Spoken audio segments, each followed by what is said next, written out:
Hello again, नए video के साथ हाजिर हूँ। कुछ खबरें, कुछ बातें, कुछ ताज़ा तरीन सूरत हाल। मैंने यूट्यूब पे एक हेडिंग पढ़ी कि गुस्ताख रसूल का सर कलम कर दिया गया। 21वीं सदी का गाजी अलमदीन कौन है? अब आप सोचिए कि मुसलमान होने की हैसियत से जब आप इस किस्म की हेडिंग पढ़ेंगे तो आउट ऑफ क्यूरियोसिटी आप कहेंगे भाई ये तो गुस्ताख रसूल को सही सज़ा मिली, उसका सर तन से जुदा होना चाहिए, यही सज़ा है। तो ये देखो कि ये गाजी अलमदीन कौन है। पता चला कि राजस्थान में बेचारे एक बेगुनाह हिंदू को बी हेड कर दिया दो मुसलमानों ने। और फिर हिंदुस्तान की जो गवर्नमेंट इंतज़ार करती है इस किस्म का, उन्होंने गैदरिंग पे पाबंदी लगा दी, इंटरनेट पे पाबंदी लगा दी, और मुसलमानों को जो राजस्थान में वो हशर करेंगे वो अलग है।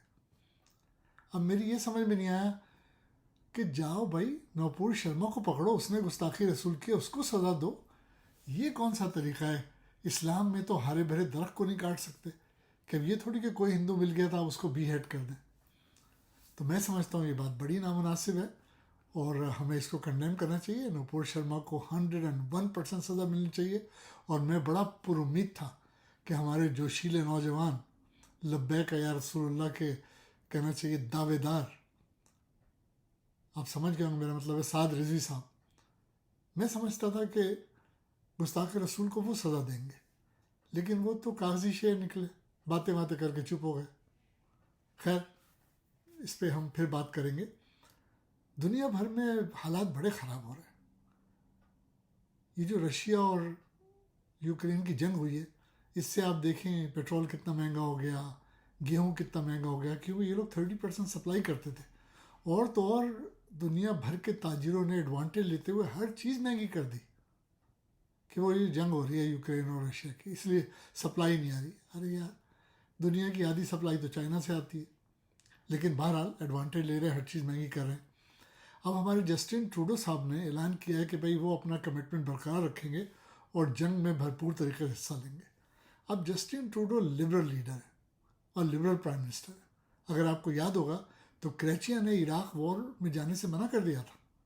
क्रेचिया वाकई बड़ा गट्सी मैन था कि यानी इतना अमेरिका का प्रेशर, वो जॉर्ज बुश एक हरामी आदमी, उसने कितना प्रेशर डाला, उसके बावजूद क्रेचिया ही वॉज वेरी करेजियस, दबंग आदमी था। उसने कह दिया जी हमारा कोई ताल्लुक़ नहीं इराक की वॉर से, और हम इराक वॉर में नहीं जा रहे।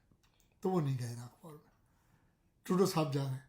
अब जस्टिन पे याद आया कि बेचारा वो कैनेडियन सिंगर जस्टिन बीबर, आपने भी शायद खबरों में पढ़ा होगा कि वो बेचारा, उसका मुंह एक तरफ से पैरालाइज हो गया, गरीब ने दुआ की दरख्वास्त की है। बेचारा यंग आदमी है, अल्लाह तो रब्बुल आलमीन है, अल्लाह उससे सेहत कुल्ली दे। कनेडियन है, हमदर्दी है नेचुरली। मुझे नहीं पता आप कितने फॉलोअर्स हैं जस्टिन बीबर के, अच्छा आर्टिस्ट है। अब अगर हम बात करें दुनिया के और इलाकों की, तो आप देखिए जो अरब है, मुझे बड़ा गुस्सा है देख के कि दुबई का जो अमीर है वो मोदी के आगे झुके जा रहा है। भाई आप क्यों झुक रहे हैं? आपको मोदी से क्या काम है? आप भूल गए हैं कि मोदी कम बखत जब से हुकूमत में आया मुसलमानों का क्या हशर हो रहा है। और मुझे बड़ी हैरत हुई कि अरब झुके जा रहे हैं इंडिया की तरफ। क्यों झुके जा रहे हैं? अब मुझे पता नहीं, एक गैर मुसद्दक़ा इत्तलात के मुताबिक मैंने सुना है कि अब हज का वीज़ा भी हिंदुस्तानियों के थ्रू लेना पड़ेगा। पिछले 10 साल से हम सुना करते थे कि अब हज का वीज़ा अमेरिका के थ्रू लेना पड़ेगा, लेकिन अब ये खबर आई जो अब तक मैं कंफर्म नहीं कर सका हूँ कि सऊदी अरेबिया ने होल सोल इंचार्ज बना दिया है इंडियन कंपनी को, हिंदुओं की कंपनी को, कि वो मुसलमानों को हज का वीज़ा इशू करे। अगर ये इत्तला सही है तो बड़े अफसोस की बात है। और जिस तरह मैं अपना किरदार अदा करूँगा, इसके ऊपर वीडियो डालूँगा, कंडेम करूँगा, इस तरह आपको भी करना चाहिए। अब आज को उन्होंने हज का वीज़ा मुसलमानों से कहा है कि हिंदुओं के थ्रू लो, कल को वो कह देंगे कि जो हरमैन शरीफैन है उसकी हिफाजत में भी हम हिंदुओं को भेज रहे हैं। और बाय द वे मैं आपको ये बताना चाहता हूँ, जो अहले किताब हैं उनका इस्लाम में मकाम और है, यहूदी और ईसाई। लेकिन जो अहले किताब नहीं है वो तो मुशरिकीन में से हैं, और मुशरिकीन की तो इस्लाम में कोई माफ़ी नहीं है। तो ये अरब कमबख्तों को क्या हो गया है? जब से ये MBS आया सऊदी अरब में, इसने मुसलमानों के लिए तबाही का सबब बना दिया है। और मैं हैरान हूँ कि सऊदी अरेबिया में तो टेंटेटिव गवर्नमेंट है, शरिया भी गवर्नमेंट है और अहले सऊद की भी गवर्नमेंट है, تو شریعہ گورنمنٹ کہاں سے ہو رہی ہے؟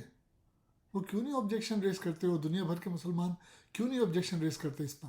یہ انتہائی افسوس کی بات ہے اگر سچ ہے. میں ان شاء تعالیٰ انویسٹیگیٹ کر کے پوری معلومات آپ تک پہنچاؤں گا. بتانے والی جو سورس ہے میری وہ پکی ہے، پھر بھی میں کنفرم کروں گا. اور اگر یہ ہے تو انتہائی دکھ کی ہے بات ہے، اور سارے عالم اسلام کو اس کے خلاف سعودی عرب سے احتجاج کرنا چاہیے، اس کو چینج کروانا چاہیے. اب اگر امریکہ کی بات کریں تو ڈونلڈ ٹرمپ صاحب جو ایک زمانے میں اس زمین پہ خدا کے بعد سب سے زیادہ پاورفل تھے، آج کل ان کے گلے میں 6 جنوری کی ہڈی پھنس گئی ہے. 6 جنوری میں جو کچھ انہوں نے کروایا تھا پارلیمنٹ ہل پہ واشنگٹن میں، وہ ان کے گلے پڑ گئے. ایک زمانے میں کہا جا رہا تھا کہ ٹرمپ صاحب 2024 میں دوبارہ الیکشن لڑیں گے، اور بہت سے حلقے ان کو لانا چاہتے ہیں. وہ نہیں لڑیں گے تو ایونکا لڑے گی، وہ نہیں لڑیں گے تو ان کا بیٹا لڑے گا. میں سمجھتا ہوں کہ اب ٹرمپ فیملی کا سیاسی مستقبل ہمیشہ کے لیے امریکہ میں ختم ہو گیا. مجھے نہیں پتا آپ فالو اپ کر رہے ہیں کہ نہیں. بڑی پیش رفت ہو رہی ہے 6 جنوری میں. اب آئیے اپنے ملک پاکستان کی طرف. آج صبح، یعنی آج 30 جون ہے، جمعرات کا دن ہے، آج صبح بڑی اچھی خبر آئی، کم سے کم میری طبیعت تو خوش ہو گئی، کہ ہائی کورٹ نے یہ ڈکلریشن دیا، ججمنٹ دیا پی ٹی آئی کی درخواستوں پر کہ حمزہ شریف کا الیکشن غیر قانونی، غیر آئینی تھا. لیکن آپ کو پتہ نا پاکستان میں عدلیہ کے ساتھ کھلواڑ ہو رہا ہے، مذاق بن گئی عدلیہ. اور میں ہمیشہ ہر ویڈیو میں آپ کو یہ کہتا ہوں کہ کیونکہ میرا بھی تعلق ہے عدلیہ سے، میں کام بھی کر چکا ہوں سسٹم میں، اسکول بھی گیا ہوں، تو مجھے بڑا دکھ ہو رہا ہے کہ عدلیہ کا کیا ہو رہا ہے پاکستان. یعنی 5 ہائی کورٹ کے ججز بیٹھتے ہیں، لارج بینچ، اور 4-1 ایک جج نے تھوڑا سا آبجیکشن کیا، وہ بھی چند چیزوں پہ. میجورٹی نے یہ کہا کہ حمزہ شریف کا الیکشن غیر قانونی، غیر آئینی ہے. 5 جج. لیکن عقل کے اندھے ان ججوں نے یہ نہیں کہا کہ حمزہ شریف اب وزیر اعلیٰ نہیں رہا، وہ آج بھی وزیر اعلیٰ ہے. بلکہ انہوں نے اپنے ججمنٹ میں یہ کہہ دیا کہ بھئی گنتی کراؤ دوبارہ سے، اور جس کے ووٹ زیادہ ہوں گے وہ وزیر اعلیٰ ہے. آئی مین جوک آف دا ڈے. اگر میرا لیگل بیک گراؤنڈ نہیں ہوتا تو میں سوچتا ہو سکتا ہے کورٹس ایسی آپریٹ کرتے ہوں. یہ تو جوک آف دا ڈے. آپ ججمنٹ لکھ رہے ہیں تو آپ مکمل ججمنٹ لکھیں. جب اس کا تقرر، اس کا الیکشن غیر آئینی ہو گیا اور غیر قانونی ہو گیا، تو automatically Hamza Sharif is done. وہ فوری طور پہ اس کو آفس چھوڑنا پڑے گا، اور اس کے بعد آپ چاہے الیکشن کرائیے، جو بھی کرائیے. اب انہوں نے ایک کانٹا اٹکا دیا، تو عمران خان صاحب نے اعلان کیا کہ ہم سپریم کورٹ سے وضاحت طلب کریں گے. میں پہلے بھی کہہ چکا ہوں کہ عمران خان صاحب عقل کے ناخن لیجئے.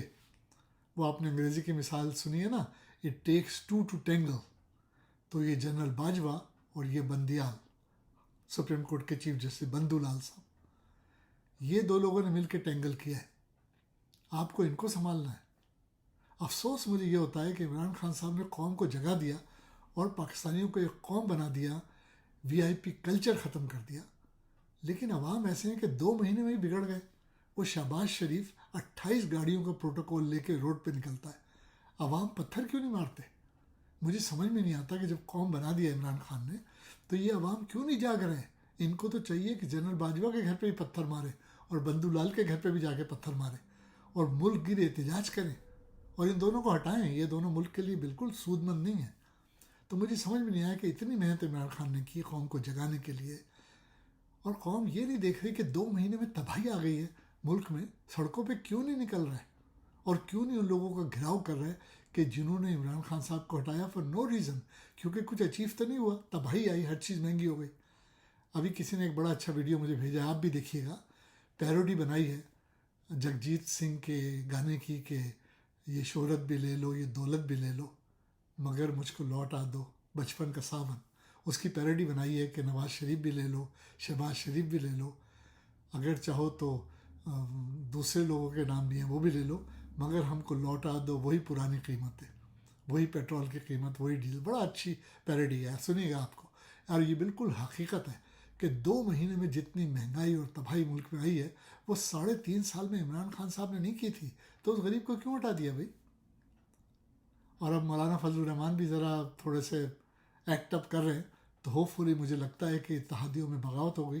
ایم کیو ایم بھی شور کر رہی ہے، تھوک رہے ہیں وہ اسمبلی میں.